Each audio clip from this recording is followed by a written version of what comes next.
In Godfrey We Trust. This is the Gas Digital Network. You know what we do here, right?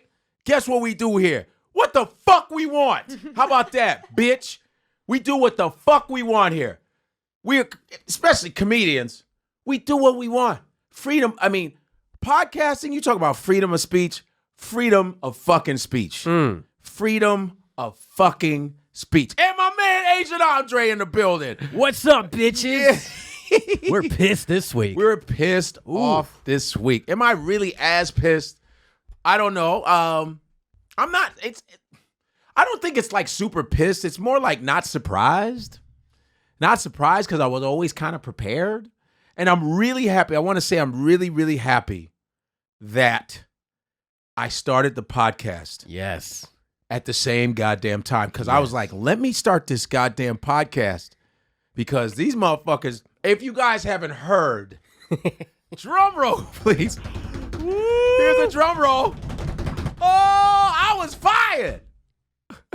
I got fired. Well, they pulled the plug on me on Monday after I was in D.C. doing the show. I want to get a shout out to Mr. Joe Madison, who is a veteran disc jockey for like 40 years. I was on his show in the morning. Had a great show. Then I did Laura Coates' show, who's a fantastic radio host on Sirius XM channel 126, which I used to be on. She's a fantastic lawyer. She's a CNN contributor. And I was on her show, and I was complaining about a particular security guard that was being rude to a guy walked into the lobby, and he was a subscriber. He said, I'm a really big fan, man. Can I get a picture? I was like, sure. And the guy at the fucking desk was like, no, he can't. He was a gay dude. I'm saying a gay dude because that's the voice I'm doing, not because he's gay. It doesn't matter. But he was like, sorry, you have to leave. You have to leave. He was being a fucking asshole. And I'm like, this guy he's a subscriber, man. Like, yeah, a subscriber pays money every month. Like and he wasn't mean or nothing. He was a very nice guy. And he took that shit. He looked at her or hit or whatever that fucking thing was and was like, and I was like, wow, that was pretty mean. Yeah. And so I talked about it on the show, and then they got mad that I talked about that. And I was like, wow, his security, what a fucking asshole. I didn't name his name. Yeah. I said we'd take his little braids and drag his ass out the door and being an asshole. That's what I said. And they were like, oh, you were talking about violence. I go, I used to say worse shit like, we need to slap shit out of Donald Trump, kick him in his stomach, front kick Mitch McConnell in his 3 chins, fuck his country bumpkin ass. I would say shit like that. Yeah. On the show. But listen, this is what I think I know. That first of all, Urban View, which is, if you guys are on Sirius, channel 126, Urban View. So they call it Urban View because it's so urban, because it's black. So we have to call it urban. You know what I mean? Mm-hmm. It's run by Karen Hunter, who, by the way, gave me my shot, gave me that time slot. She gave me a 12 o'clock show, which was a 1 hour show. It's called the Power Hour. Then she got me 2 hours. And Karen Hunter, this is not her fault. This has nothing to do with her. She gave me a chance. I used to go on her show, the Karen Hunter Show, by the way. People who watch it, it's a great show, phenomenal show. She would put me on her show. I would do Funny Fridays, and then from there, I got popular, and then she said, hey, why don't you have a TV show or a radio show, whatever. And then she gave me a shot, and that started to build momentum, and the show got popular. Then they were like, you need 2 hours. Got 2 hours. That shit was killing. Had a lot of, and I'm going to add some of the stuff from the show and bring it here. You understand? I'm going to bring it here. I'm bringing black facts because you guys, I want you all to know, I know there's white people that listen to Gas Digital Network. I want to do black facts for you. But I want to call it something. We're going to name it something. Like, oh no, not that black stuff again. Maybe we call it that. Yeah. Oh, jeez, not that black stuff again. Maybe we call it that. Yeah, and then I'll do because I think it's important that, in fact, I actually would rather do a lot of black facts on this network that everybody can know about the knowledge of American history, because black history is American history. It's fucking stupid that we call it black history, but the fact that it's unfair, you got to call it black history. We got to call shit Women's History Month because no one gives a fuck about women. No one gives a fuck about black people. No one gives a, you know what I mean? You have to. Yeah. So, or we could just call it Americanism, but I'd rather say, oh no, not that black stuff again. That's better. I'd rather that. Yeah, that's better. You know, because we can do what the fuck we want. So, so they had a problem with me. They started complaining. First of all, you know, I pushed the envelope. I was like, I would say whatever I could say, and then I would get warned, like, hey, you know, you can't say this. I go, okay, cool. I didn't know. You guys, I don't have a pamphlet. I don't know. Sirius XM seems like a pretty free place to talk whatever you want to talk. Because I know the Patriot Channel, them racist motherfuckers, they be saying some racist ass shit. Oh, really? Oh, man. Like what? A lot of those channels are like right-wing channels, say whatever the fuck. I don't know. I don't listen. Yeah. But some people tell me they say some real foul shit and no one get, you know. But either way, people have gotten fired. Nick DiPaolo got fired for saying some shit. Yeah. A lot of different people. They fire all kinds of people, not just black. Well, it's everybody. Anybody that speaks a certain way, but they try to make it seem like I think Marina's coming. They try to make it seem like you know, it's a place to just be free. And you know, Howard Stern runs that whole thing. You know what I mean? Howard Stern's always been a free thinker, free speech. I love Howard Stern. He's great. I love him. But yeah, they would tell me what I could do, what I couldn't do. I was like, okay. You know, then they started complaining about me being away. Like, you're always gone. You know, and I told them, I said, I'm a stand-up comedian. I have to travel. I have to leave. I cannot be here 5 days a week to read live reads. Are you fucking kidding me? Record the shit.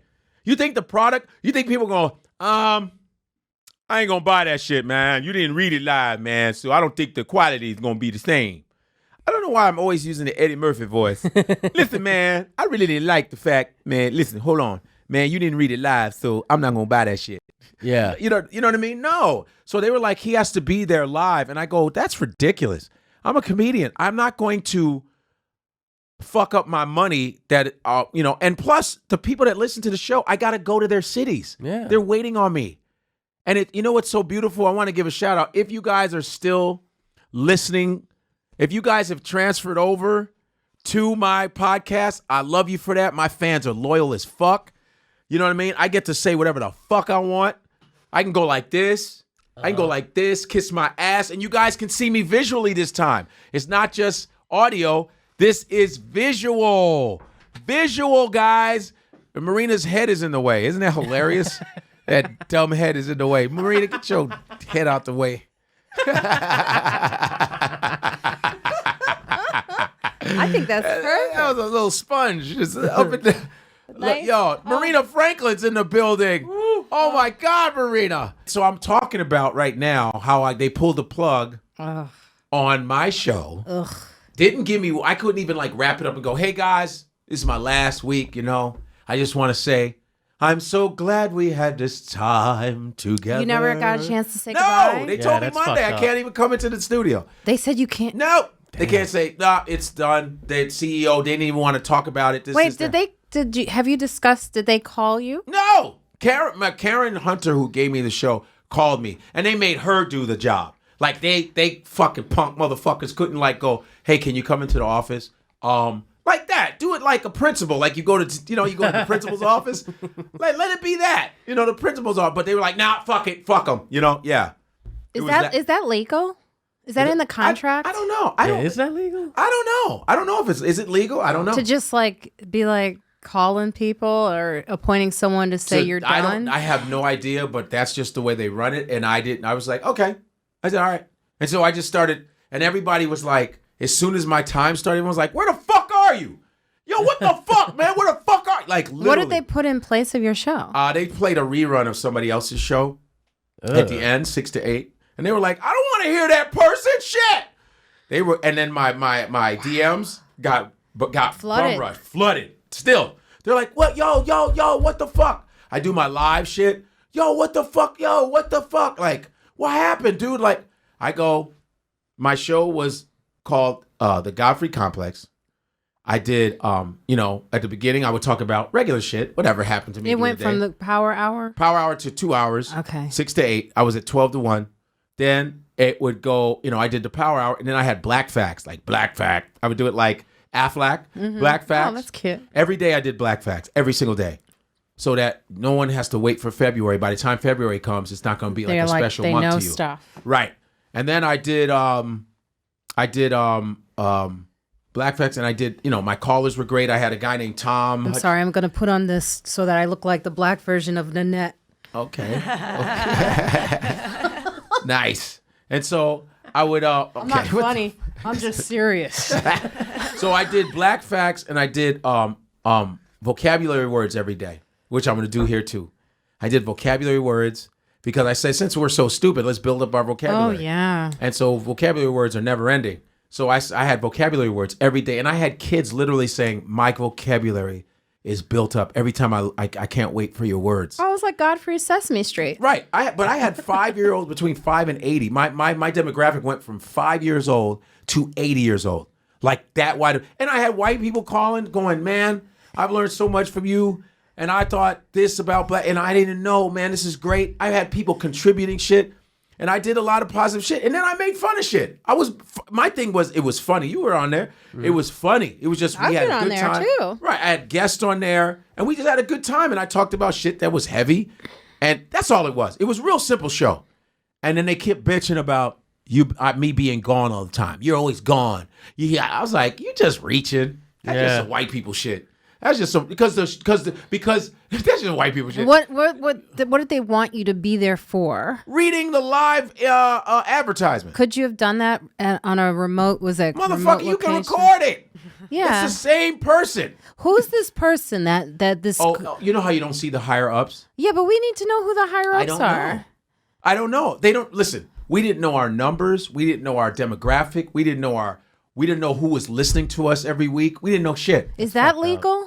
I think it is. I guess they can do that. They can do whatever they want. But we never knew. I didn't know what city I had a strong demographic in. I didn't fucking know. Yeah. They'd be like, hey, why don't you come do this theater? I go, I don't want to come there and there's 3 people in that bitch. I don't know. They don't tell you shit. I think they just keep it amongst some old ass white men, like the government. It's just everything is divvied up amongst old white dudes. Well, there's got to be who's the CEO? You can look COO. I can probably look up the CEO and go in and whoop his ass. Maybe I can go in. Is that some homework for your listeners? Yeah, maybe I could go up there and then find them and then beat the living shit out of them. All those who love Godfrey, find out who that motherfucker is. Yeah, so that is what happened. And I was like, and I felt bad for Karen because she really built, the channel is so great. She built it from nothing. They thought that channel wasn't going to do shit because it's a black channel. They have Al Sharpton on there. And, they have some other people on there that are pretty awesome. And they thought, oh, it's a black channel, fuck it. And Karen took that shit, built up her advertisers. She really one woman army. She's fantastic, man. And and really the channel was getting buzz. People were like, yo. So here come these. So she told you the show is doing great. No, yeah, man. She always guided me on whether I'm okay. Don't do this. Let's do it like this. She was so helpful in helping me be a radio person, because I'm just a comic. I'm just talking shit. But she got me aware of the business of radio, the advertising, the money thing behind it. And she was really schooling me on shit, step by step by step. Everything she does is strategic. She doesn't make the wrong moves. She doesn't make bad moves. She always thinks about it. She thinks it out before she makes a move, And that's what I liked about her. And I would just take her advice. Okay, don't do this. Don't do that. Okay, that's great. You did. You know what I mean? Mm-hmm. And then all of a sudden, shit's going well. I'm in D.C. doing the show from D.C. I do Joe Madison's show. I do Lord. Boom. They go, oh. And they call me in the morning. I was like, what's wrong now? Wow. Yeah. And say, you can't come in. Da, da, da. I said, okay. Hi.